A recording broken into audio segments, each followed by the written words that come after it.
great at presenting the product, you're great at contacting the prospect, you're great at doing, but that's one of the rules for selling that separates somebody who's going to make sales from somebody who's going to make presentations.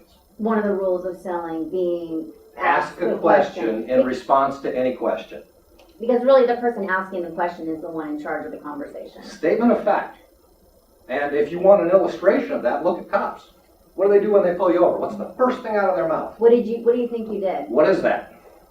A question. And you reply by saying, I don't know, and they do what?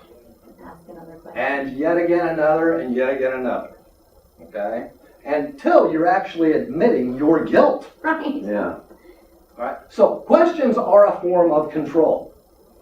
And when you're not the one asking the questions, you're not in control. If you're not in control, you don't stand a prayer at selling these people. Now, anything that you say can be finished with one of those 4 sentences. And all you have to do is get a little bit creative and put some thought while you're driving or in the shower to, how can I build a statement that responds to this in such a way that I can finish with one of these questions?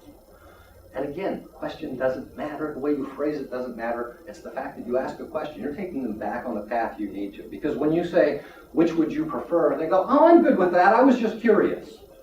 And by the way, you guys, an objection is nothing but a request for more information. It tells you a few things. 1, you've got a prospect that is engaged and involved. 2, it tells you that they're actually considering this to the degree that they're asking you how it can work within the structure of what they have to operate with. So that's a great place to be, and you want objections.